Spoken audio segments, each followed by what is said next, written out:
या देवी सर्वभूतेषु मा शक्तिरूपेण संस्थिता नमस्तस्यै नमस्तस्यै नमस्तस्यै नमो नमः। ओम दोम दुर्गाय नमः। आप सभी को शारदीय नवरात्रि की दूसरे दिन माँ ब्रह्मचारिणी की हार्दिक शुभकामनाएं। माँ भगवती जगदम्बा आप और आपके पूरे परिवार पर सदैव अपनी कृपा बनाए रखें। आज आप सुनेंगे शारदीय नवरात्रि में आप दुर्गा सप्तशती के दूसरा पाठ। ऋषि ने कहा, प्राचीन काल में एक बार देवताओं और दानवों में परस्पर 100 वर्षों तक घोर संग्राम हुआ था। इस युद्ध में राक्षसों का अधिपति महिषासुर तथा देवों के स्वामी इंद्र थे। उस भीषण युद्ध में महाबलशाली दैत्यों के सम्मुख देवताओं की सेना भाग खड़ी हुई। समस्त देवों को पराजित कर दैत्यराज महिषासुर ने इंद्रासन को अपने अधिकार में ले लिया। इसके बाद संपूर्ण देवगण सृष्टिकर्ता ब्रह्मा जी को साथ लेकर उस स्थान में गए जहाँ भगवान शिव तथा विष्णु आसीन थे। उन देवों से देवताओं ने महिषासुर की विजय तथा अपने पराजय का विस्तृत वर्णन किया। देवताओं ने भगवान से कहा, हे भगवान, महापराक्रमी महिषासुर ने सूर्य, चंद्र, अग्नि, वायु, इंद्र, यम, वरुण तथा अन्य सभी देवताओं से अनेक अधिकार छीनकर स्वयं ही सबों पर आधिपत्य कर लिया है। उस पाप आत्मा महिषासुर ने सभी देवों को स्वर्ग से निकाल बाहर कर दिया है। अब वे निष्कासित देवगण भूतल पर मनुष्य के समान भटक रहे हैं। हम सब लोगों ने आपके समक्ष असुरों के दुराचरण का सारा वृत्तांत निवेदित कर दिया है। हम सब देवगण आपके शरणापन्न हुए हैं। आप कृपा करके उस अपराजय दानव के नाश का कोई उपाय बतलावे। देवताओं के मुख से ऐसी अनहोनी घटना सुनकर भगवान विष्णु और शिव जी दानव पर अत्यंत कुपित हुए, जिसके फलस्वरूप उन देवाधिदेव की भव्य कुटिल हो गई और उनकी मुखाकृति वक्र हो गई। तब अत्यंत क्रोधावृष्टि भगवान विष्णु के मुख से एक महान तेज का उदय हुआ। तदंतर ब्रह्मा तथा शिव जी के शरीर से भी उसी प्रकार का तेज निकला। इसी प्रकार क्रमशः इंद्रादि देवों के शरीर से भी इसी प्रकार का तेज निर्गत हुआ। तत्पश्चात वे सभी तेजपुंज एक में मिलित हो गए। अब वह महान तेजपुंज ज्वलंत पर्वत के सदृश दिखाई पड़ने लगा। देवताओं ने देखा कि उससे दहकती हुई ज्वालाएं निकलकर दिग दिगंतरों में फैल रही है। संपूर्ण देवों के शरीर से निकला हुआ वह तेज पुंज अद्वितीय था। वह तेज पुंज संयुक्त रूप से एक नारी के रूप में बदल गया और वह अपने प्रकाश से प्रकाशमान होकर त्रिभुवन में छा गया।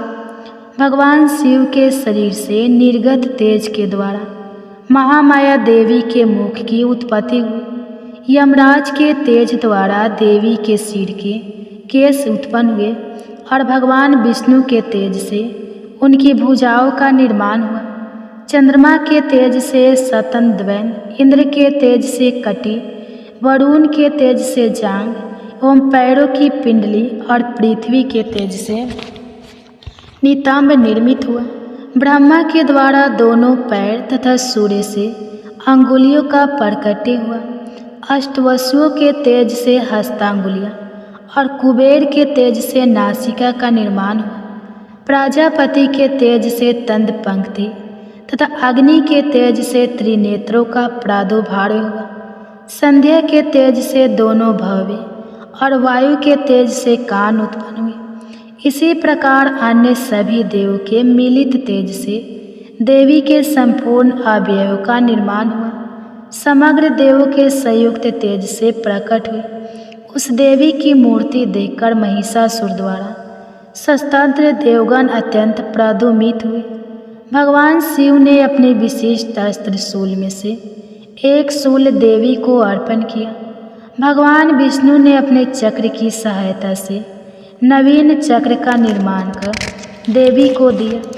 वरुण देव ने शंख, अग्निदेव ने शक्ति, वायु ने धनुष बाण से पूरी 2 तरस्कस उन्हें प्रदान किया। देवराज इंद्र ने अपने ब्रज द्वारा निर्मित वैसा ही एक ब्रज तथा ऐरावत हाथी से एक घंटा उतारकर अर्पित किया।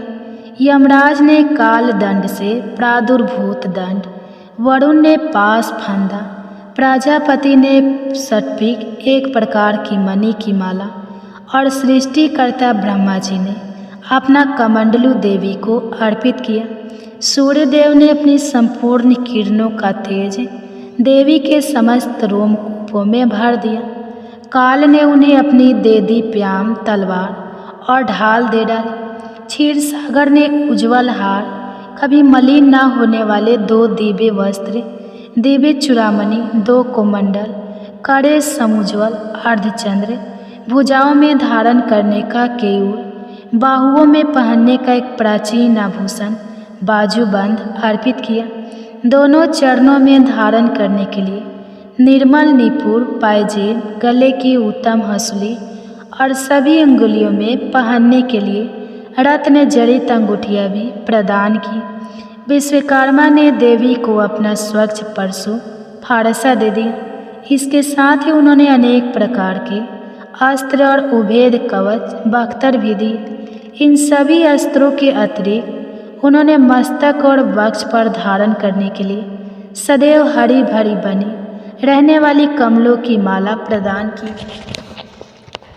सागर ने उन्हें सुंदर पग पुष्प दिया और हिमाचल पर्वत ने उनके वाहन के लिए सिंह तथा अनेक रत्नादि भेंट किए। धनाधिपति कुबेर ने देवी को मधुपूर्ण पात्र अर्पित किया। समस्त ब्रह्मांड के आधारभूत नागराज शेष ने अमूल्य मणियों से पूरित नागहार भेंट किया। इसी प्रकार सभी देवों ने अपने अस्त्र शस्त्र तथा रत्न आदि अर्पित करके देवी की आव भगत की। इसके अंतर देवी ने उच्च स्वर में अट्टहास करते हुए बारंबार गर्जन किया। उनकी गूढ़ गर्जन से संपूर्ण आकाश प्रकंपित हो गया। उस घोर गर्जन के फलस्वरूप भीषण ध्वनि फैल गई, जिससे त्रिलोक्य विक्षुब्ध हो उठा और सागर भी हिलोरे लेने लगा। भूमंडल में भूकंप उत्पन्न हो गया और सभी पर्वत अपने स्थान से डगमगाकर कांपने लगे। ऐसा देखकर देवों ने हर्षित होकर भगवती सिंह वाहिनी का जयनाद किया। तत्पश्चात ऋषि महर्षियों ने भी देवी की स्तुति नतमस्तक होकर की। सारे विश्व को क्षुब्ध देखकर दानवों ने अपनी संपूर्ण सेनाओं को कवच आदि से सज्जित कर हाथों में आयुधों को लेकर घबराए हुए झटके से उठकर खड़े हो गए। उस समय महिषासुर अत्यधिक कुपित होकर बोल उठा, आह, यह सब क्या हो रहा है? इसके बाद संपूर्ण दानवों से घिरा हुआ महिषासुर देवी की भयंकर गर्जन को लक्ष्य कर उसी दिशा में दौड़ पड़ा। उसने वहां पहुंचकर देखा वह देवी अपनी अनुपम शोभा से त्रिलोकी को आलोकित कर रही है। उनके पदभार से बोझिल हुई पृथ्वी रसातल में धंसती चली जा रही थी। मस्तक किरीट शिरोभूत से मानव आकाश में एक रेखा सी खींची दिख पड़ रही थी तथा वे अपने धनुष की टंकार से पाताल स्थित सप्त लोकों को छिबूद कर रही थी। अपनी सहस्त्र भुजाओं के द्वारा देवी संपूर्ण दिग दिगंतरों को आच्छादित करके खड़ी थी। इसके बाद ही दानव के साथ देवी का भीषण युद्ध प्रारंभ हो गया। विविध प्रकार के अस्त्र शस्त्रों से समस्त दिशाएं चमक उठी। महिषासुर का चितुर नामक सेनापति महान बलशाली दैत्य था। अब देवी के साथ उस महाप्रकर्मी दानव चिछूर का युद्ध होने लगा। दैत्यों की चतुरंगिनी हाथी, घोड़ा, रथ और पैदल सेना लेकर चामर नामक असुर युद्ध भूमि में डट गया। उदग्र नामक महाबलशाली दानव अपने साथ 60,000 रथियों को लेकर रण स्थल में आ डटा। महानु नामक असुर अपने साथ में 1 करोड़ सेना लेकर लड़ने के लिए आ धमका। असिलोमा इस दानव के रोम तलवार की धार के समान तीक्ष्ण थे। नामक असुर 500 राथियों के साथ रणभूमि में उपस्थित हुआ। बास्कल नामक दानव अपने साथ 60 लाख सेना लेकर युद्ध करने लगा। परिवारित नामक बलवान राक्षस अपने साथ 1 करोड़ अश्वारोही और गजारोही सेना लेकर युद्ध में आ गया। बिडाल नामक असुर अपने 5 अरब सहयोगी राथियों की सहायता से युद्ध करने लगा। इन सबों के अतिरिक्त असंख्य दैत्य समूह रथ, हाथी, घोड़ों की सेना लेकर युद्ध में उद्यत हुए। उस समारांगन में महिषासुर स्वयं करोड़ों सहस्त्र रथों, हाथियों एवं घोड़ों की सेना सहित उपस्थित था। वे अवगणित दानव देवी पर तोमर, भिनिद पाल शक्ति फेंक कर चलाया जाने वाला अस्त्र विशेष, मूसल, खंडक, परशु और पटिश नामक अस्त्र शास्त्रों को बरसाने लगे। कुछ के दैत्यों ने देवी पर एक साथ मिलकर शक्ति का प्रहार किया। दूसरों ने अपने फंदे फेंककर देवी को बांधना चाहा। इसके अंतर कुछ दैत्यों ने देवी वध के उद्देश्य से उन पर खंडक से आघात किया। दानव द्वारा फेंके हुए अस्त्रों को लीला स्वरूपनी देवी ने क्रुद्ध होकर उन अस्त्रों को सहज ही काट डाला। फिर भी उनके मुखमंडल पर रच मात्र भी कलानित की छाया नहीं दिखाई पड़ी। एक और देवता तथा ऋषि मुनि उनका गुणगान कर रहे थे, तो दूसरी ओर महामाया जगदम्बा उन दानव पर अपने दिव्य अस्त्रों की निरंतर वर्षा कर रही थी। इधर देवी का वाहन सिंह भी क्रोधित होकर अपने अयालो गर्दन के लंबे बाल को फटकारता हुआ राक्षसी सेना पर इस प्रकार पील पड़ा जैसे किसी वन में दावानल की अग्नि शिखाएं धीरे धीरे बढ़ रही। रणास्थल में देवी द्वारा छोड़े हुए सभी श्वास अनगणित गणों के रूप में बदल गए और हाथ में परशु, भिनित पाल, खंडक तथा पटिश आदि शस्त्रों द्वारा दानव से युद्ध में निरंतर हुए। देवी की शक्ति से उत्पन्न समस्त गण दानव को दलते हुए शंख, नगाड़े आदि बाजों को बजाने लगे। उस रणभूमि में कितने ही गण हर्षित होकर मृदंग आदि बाजे भी बजाने लगे। इसी बीच देवी ने त्रिशूल, गदा, तलवार आदि चलाकर तथा शक्ति वर्षण करके सैकड़ों राक्षसों को धराशायी कर दिया। कितने ही राक्षसों को तो घंटे की कर्कश ध्वनि के द्वारा संज्ञा विहीन कर मार डाला। देवी ने अपने पास में अनेक राक्षसों को बांधकर भूमि पर घसीटा और कितने ही दानव को तलवार की पैनी धार से 2 टुकड़ों में काट दिया। कितने ही राक्षस उनकी गदा की मार से भूमिलु कंठ हो गए तथा कितने ही मसूल के आघात से रक्त वमन करने लगे। वक्ष में शूल बिंदने के फलस्वरूप कितने ही दैत्य धरती पर गिरकर छटपटाने लगे। देवी ने इतनी भयंकर बाण वृष्टि की जिससे कितने ही दानव की कमर टूट गई। अब तक जो राक्षस देवी पर बाज पक्षी की तरह झपट रहे थे, वे ही अब अपने प्राणों को गंवाने लगे। बहुतों की भुजाएं कटकर तीतर बीतर हो गई और बहुतों की गर्दन ही धड़ से अलग जा पड़ी। कितने ही राक्षसों के सिर खंड खंड होकर पृथ्वी पर गिरने लगे तथा कुछ क्षण दानव के शरीर कटकर 2 टुकड़े हो गए। जांग विहीन होकर कितने ही भूमि पर पतित हो गए। देवी ने कितने ही दानव को बाह और एक पैर से लंगड़ा बना दिया तथा कितनों की एक आंख फोड़कर उन्हें 2 खंडों में करके मार गिराया। कितने ही दानव के मुंड कट गए थे, फिर भी वे साहसपूर्वक पुनः उठकर खड़े हो जाते थे। कितने ही राक्षस केवल धार के सहारे ही अस्त्रों को लेकर लड़ने लगते थे। जुगारू रणभूमि में वीरों का उत्साह वर्धन करने के लिए बजाए जाने वाला एक प्रकार का बाजा रणभेरी, बाजे के राग पर कितने मुंड विहीन धड़ नृत्य करने लगते थे।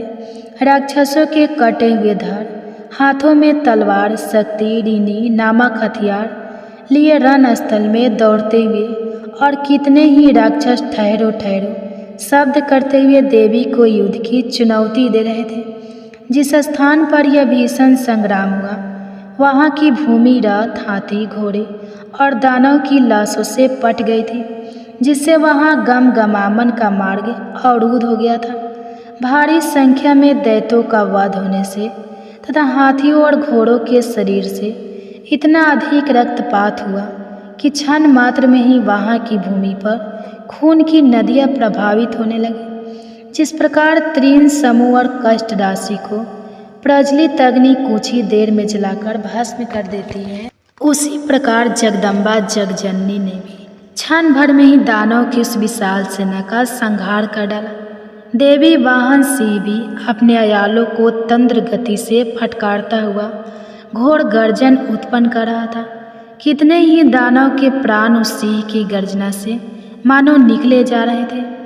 उन दानव के साथ देवी के गणों ने इतना भीषण युद्ध किया, जिससे प्रसन्न होकर आकाश में स्थित देवगण उन पर फूलों की वर्षा करने लगे।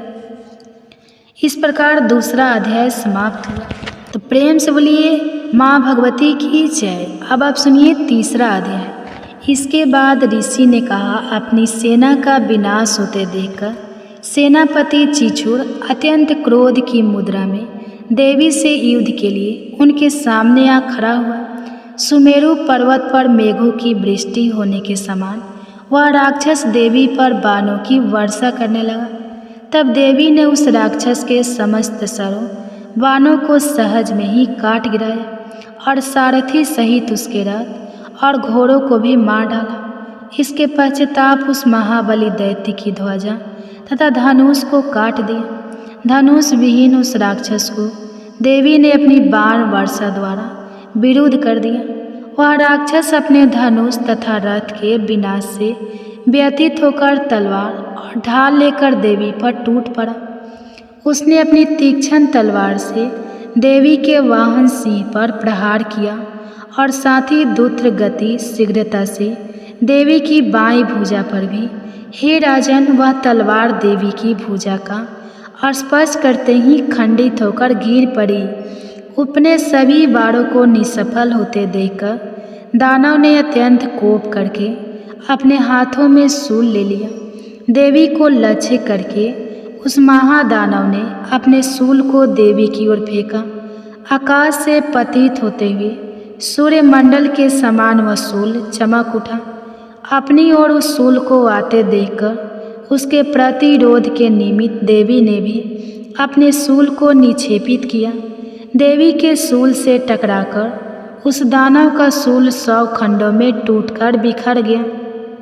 इसके विपरीत देवी के चलाए हुए शूल के द्वारा महाबलवान दानव के प्राण निकल गए। सेनापति चिछुर की मृत्यु के बाद चामर नामक दैत्य गजारूढ़ होकर देवी के सामने युद्ध के लिए तत्पर हुआ।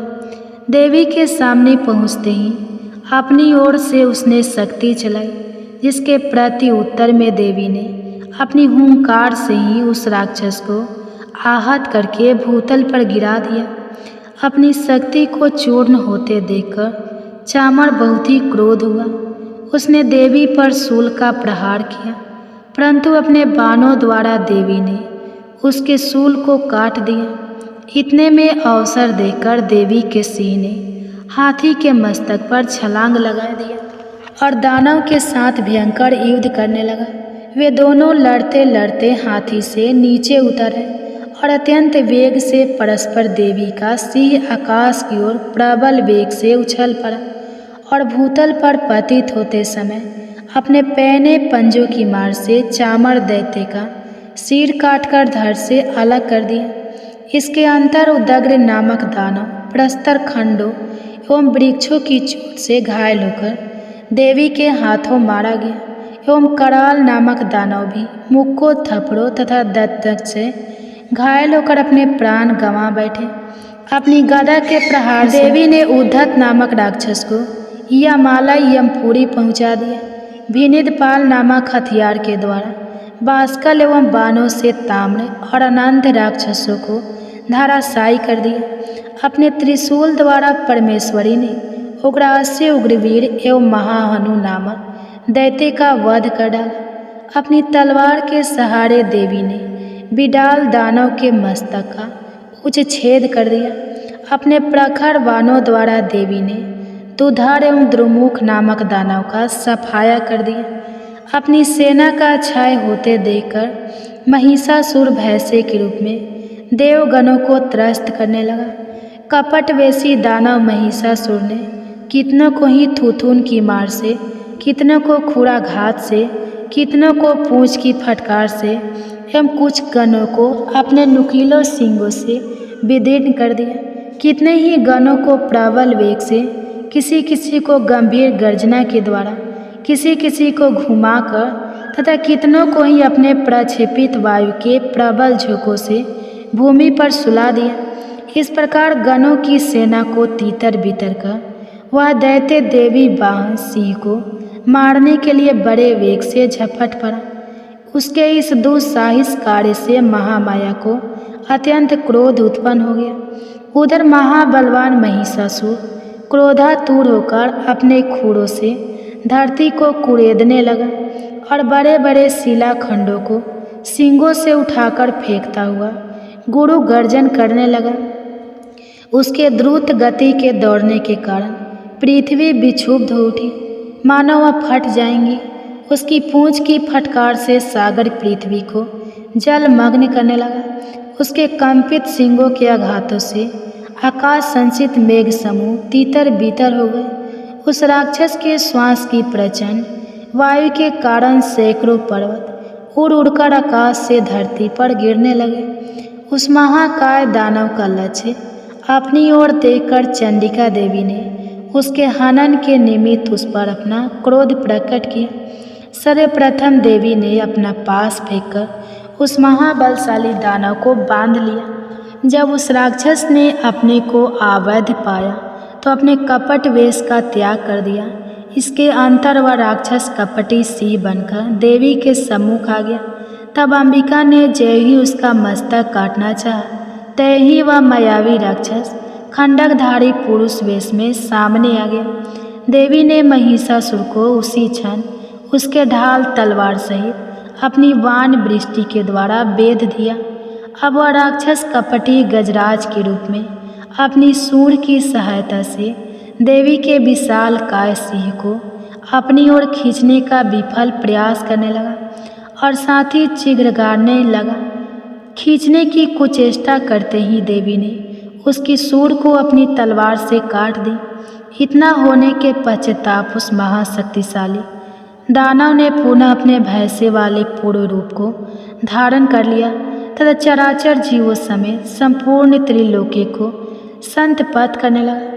उस राक्षस की ऐसी उद्दंडता देखकर जगत जननी चंडिका देवी बार बार मधुपान करते हुए अट्टहास करने लगी। वह मदानी दैत्य भी उद्धत होकर गंभीर ध्वनि करने लगा और अपने सींगों पर पर्वतों को उठा उठाकर देवी पर उछालने लगा। उस दानव द्वारा शिलाखंडों को अपने बाणों द्वारा देवी विचूर्ण करते हुए कहने लगी। उनका मुख मधुपान के प्रभाव से बोलते समय रमिक्त हो उठा था और उनकी वाणी भी लड़खड़ाने लगी थी। तब देवी ने उस राक्षस से कहा, अरे मूर्ख, मैं जब तक मधुपान में रत हूँ तब तक तू निर्भय होकर गरज ले। अभी मेरे हाथों से तेरी मृत्यु होने पर देवता लोग भी गर्जन करने लगेंगे। ऋषि ने कहा। इतना कहने के साथ ही देवी ने उछलकर उस राक्षस को दबोच लिया और उस पर सवार हो गई। अपने पैरों से दबाकर देवी ने अपने शूल से उसके कंठ प्रदेश में प्रहार किया। दबाव के चुंगल में जकड़े होने पर भी महिषासुर अपने मुख से दूसरे रूप में बाहर निकालने की कुचेष्टा करने लगा। अभी तक वह आधा ही निकल सका था कि देवी ने अपने बल से उसका निकलना रोक दिया। यह दानव अर्ध निर्गतावस्था में ही विद्यमान रहकर देवी से युद्ध करने लगा। तब देवी ने एक बहुत विशाल तलवार से उसके सिर का खंडन कर दिया। महिषासुर का वध होते ही उसकी बची खुची सारी सेना रणस्थल से पलायित होने लगा।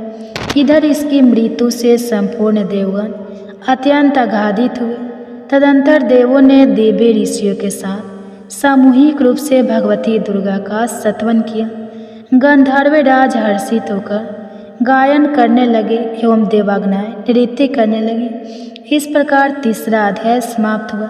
प्रेम से बोलिए माँ भगवती की जय, दुर्गा माता की जय। अब आप सुनिए माँ के दूसरे दिन माँ ब्रह्मचारिणी की कथा। नमो नमः। जय माता दी। आप सभी भक्तों को नवरात्रि के दूसरे दिन की हार्दिक शुभकामनाएं। माता रानी आप सभी का कल्याण करे। आज की वीडियो में हम बात करेंगे शारदीय नवरात्रि 2025 के दूसरे दिन के लिए पूजा का शुभ मुहूर्त क्या है और राहु काल का समय क्या रहेगा। नवरात्रि के दूसरे दिन की पूजा विधि क्या रहेगी। आपको बता दें कि नवरात्रि के दूसरे दिन माँ दुर्गा के दूसरे स्वरूप माँ ब्रह्मचारिणी की पूजा की जाती है। तो आज हम आपको माँ ब्रह्मचारिणी की संपूर्ण पूजा विधि बताएंगे कि माँ ब्रह्मचारिणी की पूजा करते समय आपको किस रंग के कपड़े पहनने चाहिए और कौन सा फूल आपको माँ ब्रह्मचारिणी को अर्पित करना चाहिए और माँ ब्रह्मचारिणी का प्रिय भोग क्या है। इसके अलावा आपको बताऊंगी कि माँ ब्रह्मचारिणी को प्रसन्न करने के लिए आपको कौन से मंत्र का जाप करना चाहिए। आपको बहुत ही छोटा और आसान सा मंत्र बताऊंगी और इसके अलावा माँ ब्रह्मचारिणी की कथा भी सुनाऊंगी। साथ ही साथ नवरात्रि के दूसरे दिन किए जाने वाला एक इच्छा पूर्ति उपाय बताऊंगी, जिसे करके आप अपनी मोह मांगी मुराद को पूरा कर सकते हैं। लेकिन वीडियो शुरू करने से पहले आपसे निवेदन है कि यदि वीडियो आपको थोड़ा सा भी अच्छा लगे तो कृपया एक बार लाइक अवश्य कर दीजिएगा, क्योंकि आपका एक लाइक हमारे लिए बहुत महत्वपूर्ण होता है। और माता रानी की कृपा प्राप्त करने के लिए कमेंट बॉक्स में अवश्य लिखिएगा जय माता दी, जय माँ ब्रह्मचारिणी। तो चलिए बात करते हैं शारदीय नवरात्रि के दूसरे दिन की। दोस्तों, नवरात्रि के दूसरे दिन माँ दुर्गा के दूसरे रूप माँ ब्रह्मचारिणी की पूजा की जाती है। इनकी उपासना नवरात्रि के दूसरे दिन की जाती है। ब्रह्मा का अर्थ है तपस्या और चारिणी यानी आचरण करने वाली, अर्थात तप का आचरण करने वाली माँ ब्रह्मचारिणी देवी ब्रह्मचारिणी साक्षात ब्रह्मा का स्वरूप। माँ ब्रह्मचारिणी को इस लोक के समझ और अचर जगत की विद्याओं की ज्ञाता माना जाता है। माँ ब्रह्मचारिणी के स्वरूप की बात करें तो माँ ब्रह्मचारिणी सफ़ेद रंग के वस्त्र धारण करती है। माता के दाहिने हाथ में जाप की माला और बाएं हाथ में कमंडल सुशोभित है। माँ ब्रह्मचारिणी पवित्रता, शांति, तप और शुद्ध आचरण का प्रतीक मानी जाती है। दोस्तों, माँ ब्रह्मचारिणी की उपासना एवं आराधना करने से भक्तों को अनेक प्रकार की सिद्धियाँ प्राप्त होती हैं, जैसे तप, त्याग, वैराग्य, सदाचार इत्यादि इनकी वृद्धि होती है। उनकी कृपा से भक्तों को सर्वत्र विजय की प्राप्ति होती है और जीवन की अनेक प्रकार की परेशानियां भी समाप्त हो जाती हैं। चलिए जानते हैं शारदीय नवरात्रि 2025 के दूसरे दिन के शुभ मुहूर्त क्या है और राहु काल का समय क्या रहेगा। तो भक्तों, साल 2025 में शारदीय नवरात्रि का दूसरा दिन 23 सितंबर 2025 दिन मंगलवार को रहेगा और द्वितीया तिथि की शुरुआत 23 सितंबर को सुबह 2:56 पर हो जाएगी और द्वितीया तिथि की समाप्ति 24 सितंबर को सुबह 4:51 पर होगी।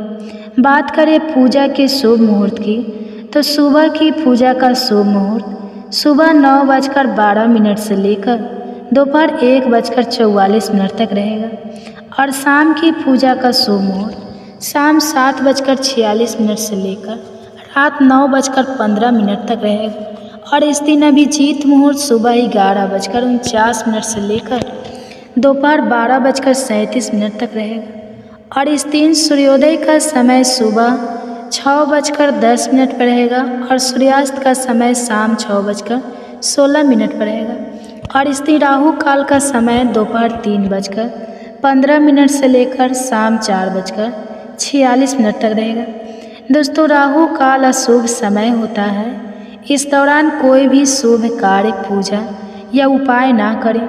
दोस्तों, नवरात्रि के दूसरे दिन भक्तों को माँ ब्रह्मचारिणी की पूजा करते समय हरे रंग के कपड़े पहनना चाहिए। हरा रंग माता को बेहद ही प्रिय होता है और दूसरे दिन की पूजा करने से पहले आप स्नान आदि करके स्वच्छ वस्त्र धारण करके सर्वप्रथम कलश और माँ दुर्गा की उपासना करें। इसके बाद आप एक लकड़ी की चौकी पर लाल रंग का वस्त्र बिछा लें और माँ ब्रह्मचारिणी की प्रतिमा स्थापित करें। और यदि आपके पास माँ ब्रह्मचारिणी की मूर्ति या प्रतिमा नहीं है तो आप माँ दुर्गा की ही प्रतिमा की ब्रह्मचारिणी रूप का ध्यान करते हुए विधिवत पूजा अर्चना कर सकते हैं। इसके बाद आप माँ ब्रह्मचारिणी को पंचामृत से स्नान कराएं। अब आप माँ को गुड़हल का फूल या कमल का पुष्प अर्पित करें या फिर माँ ब्रह्मचारिणी के प्रिय फूल सेवंती या गुलदावरी का प्रयोग भी कर सकते हैं। प्रिय भक्तों, यदि आप पूजा में माँ ब्रह्मचारिणी को वट वृक्ष के पत्ते या वट वृक्ष के पुष्पों की माला अर्पित करते हैं तो इससे बुद्धि और ज्ञान में ही इजाफा होता है। इसके बाद माँ को चीनी या शक्कर का भोग लगाएं या आप माता को पिस्ता से बनी मिठाई का भोग भी लगा सकते हैं। इसके बाद पान, सुपारी, लौंग, इलायची आदि अर्पित करें। अब धूप दीप जलाएं और इसके बाद प्रदक्षिणा करें, यानी 3 बार अपनी ही जगह पर खड़े होकर घूमें। इसके बाद धूप दीप दिखाकर माँ की आरती करें और अब इसके बाद माँ ब्रह्मचारिणी के मंत्रों का जाप करें। आप माँ ब्रह्मचारिणी के मंत्र ओम ऐं ह्रीं क्लीं ब्रह्मचारिणी नमः इस मंत्र का 108 बार जाप करें।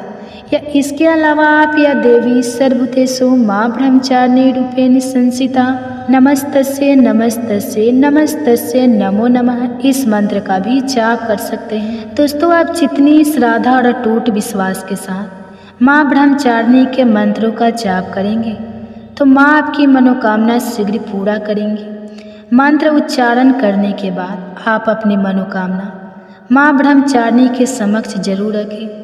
इसके बाद दुर्गा चालीसा, दुर्गा सप्तशती या दुर्गा कवच का पाठ करें। अब आरती करके विधिवत पूजा को संपन्न करें और अंत में क्षमा प्रार्थना जरूर करें और सभी लोगों में प्रसाद का वितरण करें। आपको बता दें कि इस दिन किसी ब्राह्मण को चीनी का दान करना बहुत ही शुभ होता है। चलिए अब हम सुनते हैं माँ ब्रह्मचारिणी की कथा, जो इस प्रकार है। माँ ब्रह्मचारिणी पूर्व जन्म में राजा हिमालय के घर पुत्री के रूप में जन्म ली थी। बड़े होने के बाद माता ने नारद जी के उपदेश से भगवान शिव शंकर को पति के रूप में प्राप्त करने के लिए घोर तपस्या की। इसी तपस्या के कारण ही उनका नाम ब्रह्मचारिणी पड़ा। उन्होंने 1000 वर्षों तक फल फूल खाकर समय बिताया और 100 वर्षों तक केवल जमीन पर रहकर तपस्या की। माता ने शिव शंकर को प्राप्त करने के लिए कठिन उपवास रखे। वह खुले आकाश के नीचे वर्षा और धूप में घोर कष्ट झेले और 3000 वर्षों तक माता ने टूटे हुए बेलपत्र खाकर भोलेनाथ की आराधना की और बाद में माता ने सूखे बेलपत्र खाना भी छोड़ दिया। इसी कारण उनका नाम अर्पणा भी पड़ा। माता ने कई हजार वर्षों तक निर्जल और निराहार रहकर कठिन तपस्या की। कठिन तपस्या करने के कारण देवी माता का शरीर एकदम सूख गया। तब देवता, ऋषिगण और मुनि ने ब्रह्मचारिणी माता की तपस्या की सराहना करते हुए कहा कि हे माता, ऐसी घोर तपस्या संसार में कोई नहीं कर सकता। ऐसी तपस्या सिर्फ आप ही कर सकती है। आपकी इस तपस्या से आपको भोलेनाथ जरूर पति के रूप में प्राप्त होंगे। यह सुनकर ब्रह्मचारिणी ने तपस्या करना छोड़ दिया और अपने पिता के घर चले गए। वहाँ जाने के कुछ ही दिन बाद माता को शिव शंकर पति के रूप में प्राप्त हो गए। प्रिय भक्तों, माँ ब्रह्मचारिणी की पूजा बहुत ही सरल है और उससे भी सरल है इनको प्रसन्न करना। माँ ब्रह्मचारिणी को सच्ची श्रद्धा से अगर बुलाया जाए तो वह तुरंत ही आ जाती है। माँ दुर्गा का यह स्वरूप अनंत फल देने वाला माना गया है। माँ की पूजा करने से ज्ञान की वृद्धि होती है और सभी समस्याओं से मुक्ति मिलती है। माँ ब्रह्मचारिणी ने अपने तप के माध्यम से हजारों राक्षसों का अंत किया था। तप करने से इनकी असीम शक्ति प्राप्त हुई थी। माता की आराधना करने से जीवन में संयम, बल, सात्विक आत्मविश्वास की वृद्धि होती है। माता की शक्ति के प्रभाव से तन मन के सभी दोष दूर होते हैं और जीवन में उत्साह और उमंग के साथ साथ धैर्य और साहस का समावेश होता है। माँ दुर्गा का यह दूसरा स्वरूप दिव्य और अलौकिक प्रकाश लेकर आता है। चलिए हम जानते हैं नवरात्रि के दूसरे दिन किए जाने वाला एक इच्छा पूर्ति उपाय, जिसे करके आप अपनी मनोकामना को शीघ्र पूरा कर सकते हैं। इस उपाय के लिए आपको एक कटोरी में थोड़ा सा गेहूं का आटा लेना है और उसमें थोड़ी सी शक्कर मिलानी है। इसके बाद आप एक कटोरी को किसी बर्तन से ढककर अपने पूजा घर में माता के सामने रखकर अपनी मनोकामना को बोलते हुए रात भर वहीं रखा रहने दें और फिर अगले दिन सुबह आप यह शक्कर मिला हुआ आटा किसी पेड़ के नीचे डालकर आ जाए जहाँ पर चींटियाँ हो। प्रिय श्रोताओं, इस उपाय को करने से आपके घर में धन का आगमन होगा, साथ ही जो भी दुख दर्द परेशानियाँ आपके जीवन में चल रही है उससे भी छुटकारा मिल जाएगा। तो बोलो माँ ब्रह्मचारिणी की जय। दोस्तों, यह जानकारी आपको अच्छी लगी तो कमेंट्स में जय माता दी जरूर लिखें और अगर आपका कोई सवाल है तो उसे कमेंट बॉक्स में अवश्य पूछ लें और इस वीडियो को लाइक करें, शेयर करें और साथ ही साथ चैनल को सब्सक्राइब करें। तो प्रिय भक्तों, प्रेम से बोले जय माता दी। अब आप सुनिए माँ ब्रह्मचारिणी की पौराणिक कथा। माता ब्रह्मचारिणी की व्रत कथा का श्रवण करने से लंबी आयु का आशीर्वाद प्राप्त होता है, तो सभी प्रकार के सुख प्राप्त होते हैं और व्यक्ति को सभी कार्यों में सफलता मिलती है। प्रिय भक्तजनों, अब आप सुनेंगे माँ ब्रह्मचारिणी की बड़ी ही दुर्लभ कथा।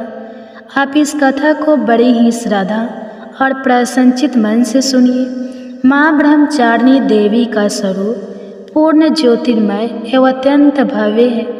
उनके दाहिने हाथ में जब की माला और बाएं हाथ में कमंडलू रहता है। अपने पूर्व जन्म में जब वे हिमालय के घर पुत्री के रूप में उत्पन्न हुई थी, तब नारद जी के उपदेश से उन्होंने भगवान शंकर जी को पति के रूप में प्राप्त करने के लिए अत्यंत कठिन तपस्या की थी।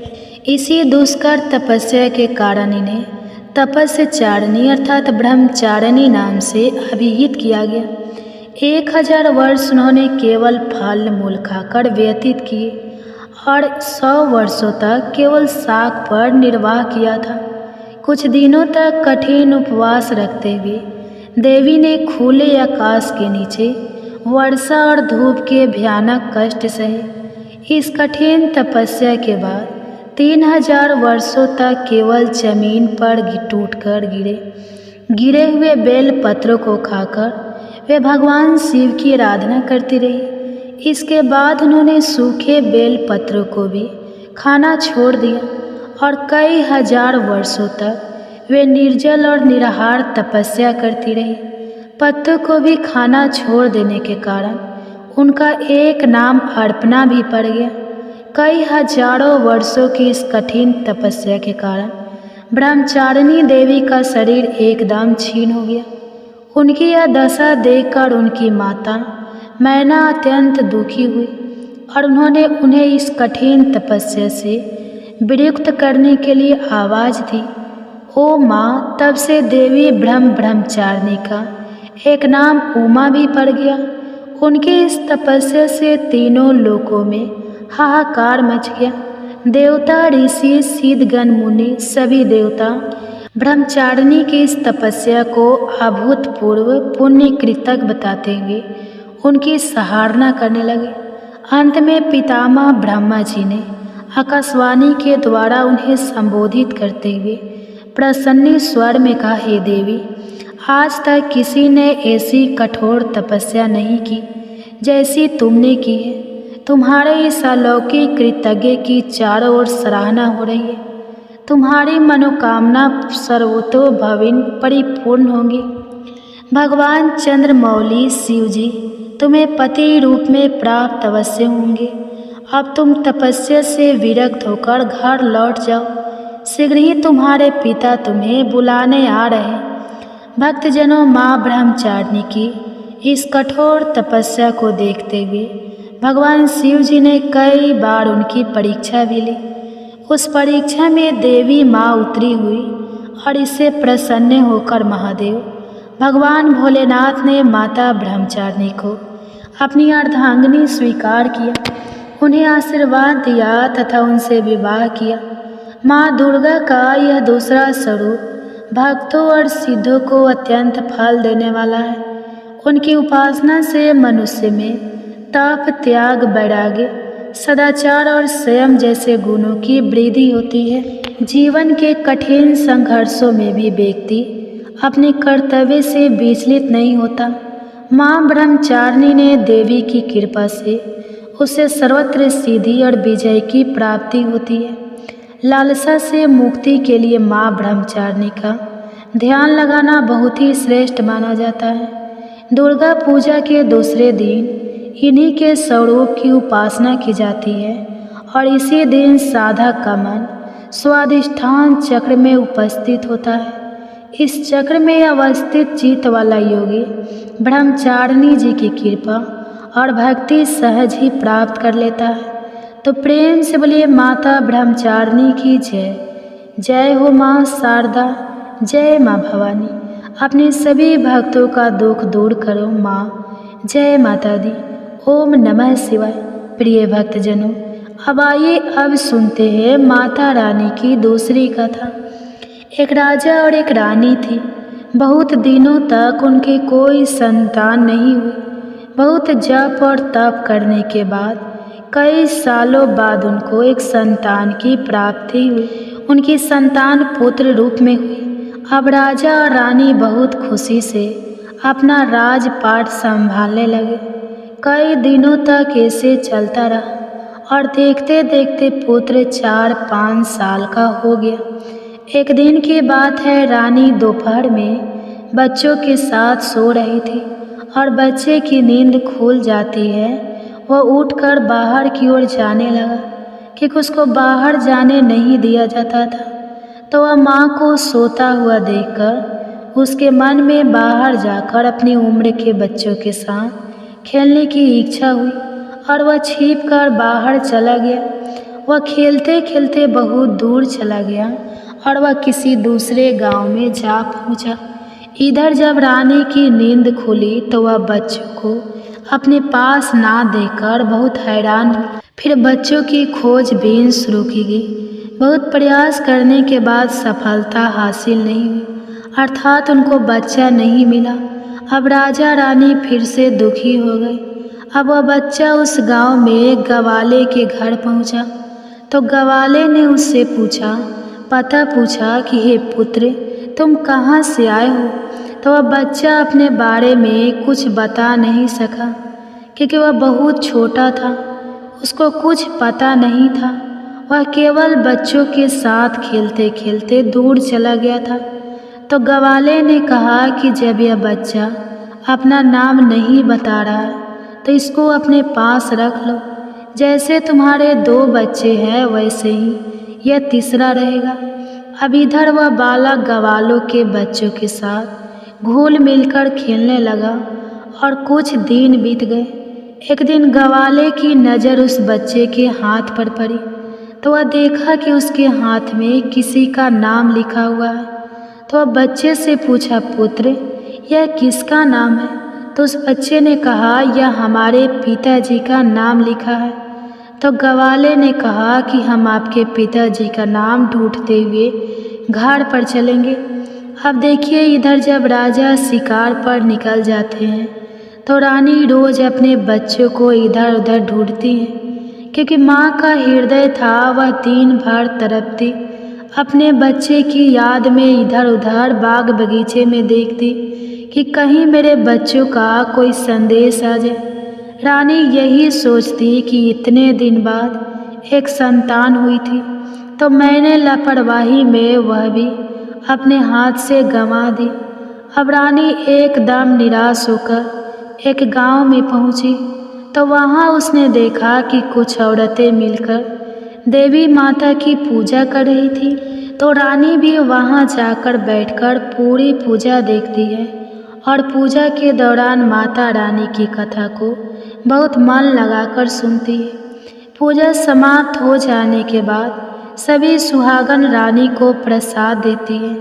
तब रानी ने पूछा, बहन आप किसकी पूजा कर रही हैं, हमको भी बताइए। तब सभी सुहागिनों ने कहा कि हम माँ भवानी माँ दुर्गा की पूजा कर रहे हैं। माता बहुत ही दयालु है, यह अपने भक्तों के संकट को क्षण मात्र में दूर कर देती है। बस ध्यान लगाने वाली बात है, तब तक अपनी मनोकामनाएं तुरंत ही पूरी हो जाती है। जब आपकी मनोकामनाएं पूरी हो जाए तो आप तुरंत माँ देवी की पूजा करें और उनकी पूजा को कभी टालना नहीं चाहिए। तो रानी ने अपने मन में सोचा कि अगर माँ भवानी माँ दुर्गा ने हमारा बच्चा सकुशल वापस हमारे घर पहुँचा दिया तो हम भी इसी तरह से सभी सुहागिनों के साथ माता रानी की पूजा करेंगे। उधर रानी का यह मन्नत मांगना हुआ और इधर ग्वाला बच्चे को लेकर उसके पिता की तलाश में निकल पड़ा। वह कई जगह ढूंढते हुए काफ़ी देर बाद गांव के किनारे पहुंचा तो एक व्यक्ति से पूछा कि भैया इस नाम के व्यक्ति को क्या आप जानते हैं? तो वह आदमी ने बताया, हाँ भैया, यह हमारे राजा का नाम है, उनका पुत्र खो गया है, क्या यह उन्हीं का पुत्र है? यह बताकर ग्वाले को घर का पता बताया। ग्वाला जब बच्चे को लेकर राजा के द्वार पर पहुंचा तो राजा रानी ने अपने बच्चे को देखकर लिपटकर वे रोने लगे और बार बार ग्वाले का धन्यवाद करने लगे। तो राजा ने पूछा कि भाई इसको आपने कहाँ पाया? तो ग्वाले ने कहा, राजा साहब यह बालक घूमते घूमते हमारे गाँव आ पहुँचा था, तब हमने इससे इसका पता पूछा तो बालक कुछ नहीं बता सका। एक दिन खेलते खेलते जब मेरी नज़र इसके हाथ पर गई तो उसका नाम लिखा हुआ था और उसी नाम के सहारे हमने इसको आप तक पहुंचाया है। प्रिय भक्तजनों, रानी की खुशी की सीमा नहीं थी।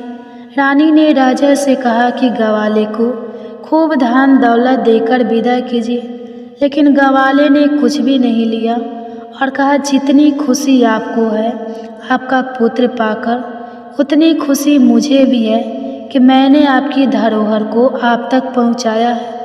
अंत में राजा ने ग्वाले को धन देकर विदा किया। अब रानी को यह तुरंत याद आ गया कि वह माता रानी की मन्नत मांगी थी, उनकी पूजा करने का और नवरात्रि का व्रत करने का। तो रानी ने राजा से कहा, हमने माँ दुर्गा का मन्नत मांगा है, हमें नवरात्रि का व्रत करना है। हम नवरात्रि का व्रत करेंगे और नगर की कुछ स्त्रियों को निमंत्रण दीजिए और तुरंत माँ भवानी की पूजा कीजिए। रानी ने तुरंत माता की पूजा करने वाली सारी सामग्री इकट्ठा करवाई। माता रानी की पूजा की सारी व्यवस्था की गई। सभी सुहागिनों ने मिलकर माता रानी की विधिवत पूजा की और माँ भवानी दुर्गा माता का गीत गाया। जिन सुहागिनों को माता रानी की कथा आती थी उन्होंने माता रानी की कथा सुनाई और फिर अंत में सभी सुहागिनों ने मिलकर माता रानी की आरती की और उनसे प्रार्थना की कि हे माँ, जिस तरह आपने हमारे संकट को दूर किया है, ऐसे ही जो आपको याद करे आप उनके भी संकट को तुरंत दूर करना। हे माँ, आपका स्वभाव बड़ा ही दयालु है, बड़ा ही सहज है, बड़ा ही कृपालु है। जय माता रानी।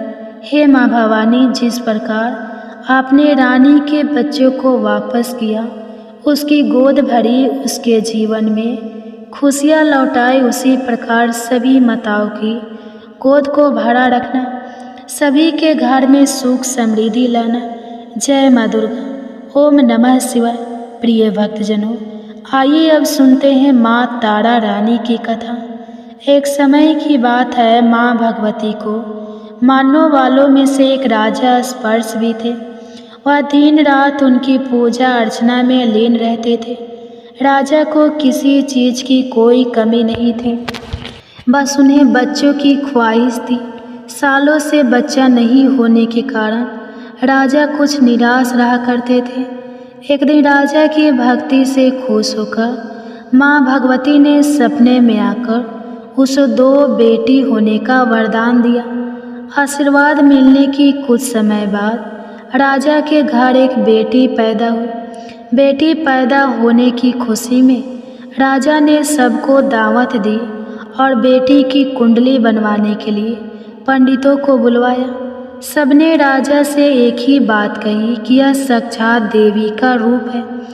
जहाँ भी इसके कदम पड़ेंगे वहाँ खुशियाँ ही खुशियाँ होंगी। यह भगवती देवी की भक्त होगी। इतना सब कहकर पंडितों ने लड़की का नाम तारा रख दिया। कुछ समय के बाद मंगलवार के दिन राजा के घर एक और बेटी पैदा हुई। ज्योतिषियों ने उसकी भी कुंडली बनाई और उदास हो गए। राजा ने जब उनकी उदासी का कारण पूछा तो ज्योतिषियों ने बताया कि यह लड़की आपके जीवन में खूब सारा दुख लेकर आएगी। राजा ने ज्योतिष से पूछा कि आखिर मैंने ऐसे कौन से खराब कर्म किए थे कि इसने मेरे घर जन्म लिया है। ज्योतिषियों ने बताया कि आपकी दोनों बेटियां राजा इंद्र की अप्सराएं हुआ करती थी। इनमें से बड़ी बहन का नाम तारा और छोटी का नाम रुकमन था। एक दिन यह दोनों मिलकर धरती की सैर करने के लिए गए। दोनों ने ही वहां पहुंचकर एकादशी के दिन का व्रत रखा। तारा ने अपनी छोटी बहन से कहा कि आज एकादशी का व्रत है, इसलिए बाजार जाकर कुछ ताजे फल लिया, लेकिन वहाँ कुछ मत खाना। रुकमन बाजार फल लेने के लिए चली गई। वहाँ उसे मछली के पकड़े दिखे। उसने झट से उन्हें खा लिया और अपनी दीदी के लिए कुछ फल ले लिए। रुकमन से तारा ने पूछा कि तुम अपने लिए फल क्यों नहीं लाई, तो उसने जवाब दिया कि वह मछली के पकोड़े खाकर आई है। तारा ने गुस्से में कहा कि तुम पापन हो, एकादशी के दिन तुमने मछली खा ली। ऐसे खराब कर्म के लिए मैं तुम्हें छिपकली बनने का श्राप देती हूँ। अब उसी जंगल में तारा की बहन छिपकली बनकर रहने लगी। वहाँ एक जाने माने ऋषि गुरु गोरख भी अपने कुछ शिष्यों के साथ रहते थे। उनके शिष्यों में से एक बहुत ही घमंडी था। अपने घमंड के चलते वह शिष्य कमंडल में पानी भरकर एकांत में बैठकर तपस्या करने लगा।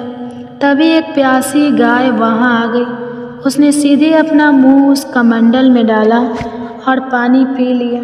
पानी पीने के बाद जैसे ही गाय अपना मुंह बाहर को निकालने लगी तो कमंडल नीचे गिर गया और ऋषि का ध्यान भंग हो गया।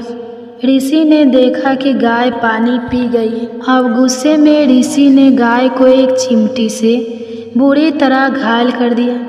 इस बात की जानकारी जब गुरु गोरख को पड़ी तो वे तुरंत गाय को देखने के लिए गए। जैसे ही उन्होंने गाय की हालत देखी वैसे ही अपने उस घमंडी शिष्य को आश्रम से बाहर निकाल दिया। कुछ दिनों के बाद गौ माता पर किए गए उस अत्याचार से होने वाले पाप को कम करने के लिए उन्होंने एक यज्ञ करवाया। इस यज्ञ के बारे में गाय को चिमटे से मारने वाली घमंडी शिष्य को भी पता चला। वो सीधे पंछी का रूप धारण करके यज्ञ स्थल पर गया और भोजन में अपनी चोंच से मरा हुआ सांप डाल दिया। किसी को इस बात की खबर नहीं हुई। यह सब होते हुए तारा से श्राप मिलने वाली छिपकली रुकमन देख रही थी।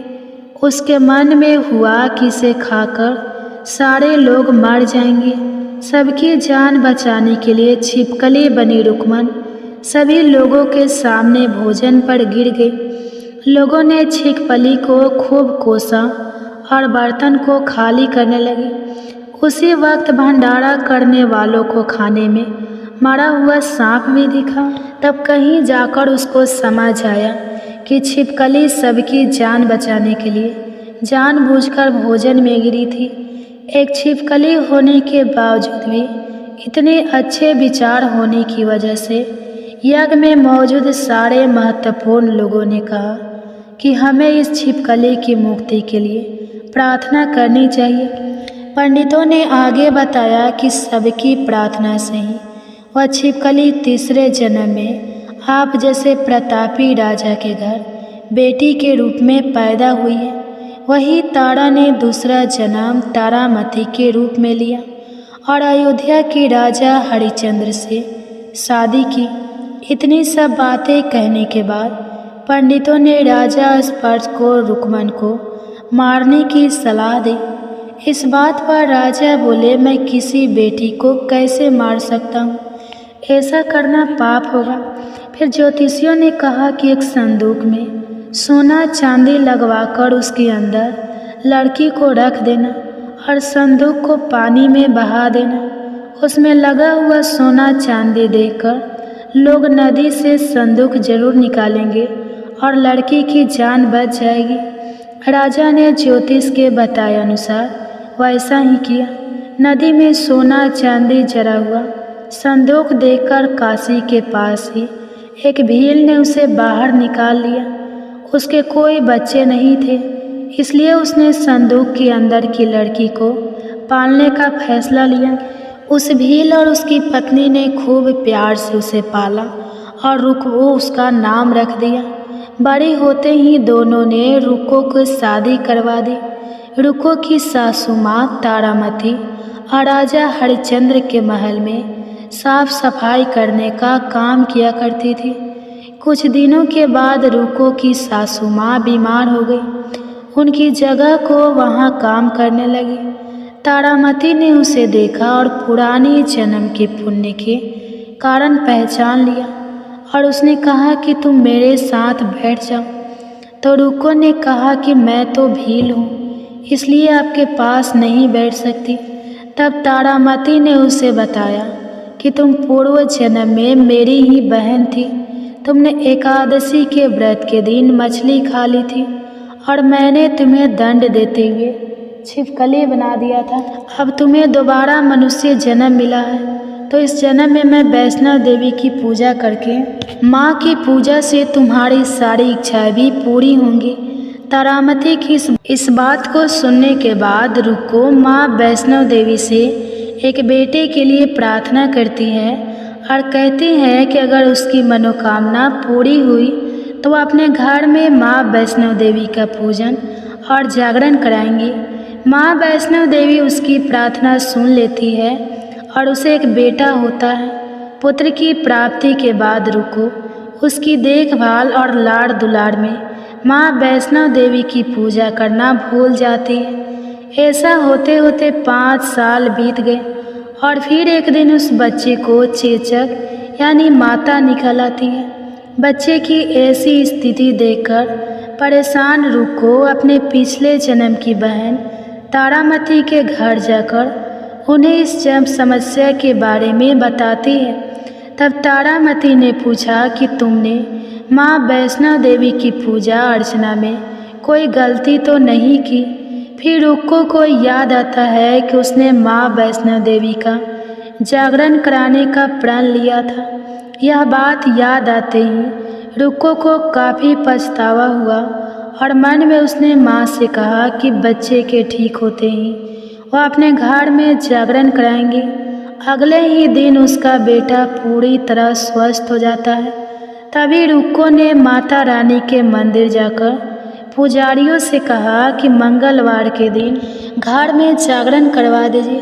तब रुको की बात सुनकर पंडित कहते हैं कि तुम यही 5 रुपए दे दो, तुम्हारे लिए हम मंदिर में ही जागरण करा देते हैं। तब रुको कहती है, मुझे पता है कि मैं चमारी हूँ, लेकिन आप मेरे घर आकर ही जागरण करवा दीजिए। माँ किसी तरह का भेदभाव नहीं करती, तो आपको भी नहीं करना चाहिए। इस पर पंडितों ने विचार विमर्श करके कहा कि अगर रानी आपके जागरण में आती है तो हम तुम्हारे घर आकर जागरण करने के लिए तैयार हैं। पंडितों की बात सुनकर रुको अपनी बहन रानी तारामती के पास जाती है और तारामती को सारी बात बताती है। रुको की बातें सुनकर तारामती जागरण में जाने के लिए तैयार हो जाती है। इस बात को बताने के लिए रुको। जब पंडित जी के पास जाती है तब उनके बीच की बातों को सेन नामक नाई सुन लेता है। फिर वह राजा हरिश्चंद्र को जाकर सारी बातें बता देता है।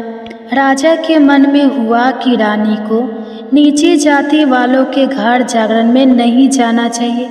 इस वजह से वह अपनी अंगुली काट लेते हैं जिससे उन्हें नींद ना आए और रानी जागरण में ना जा सके।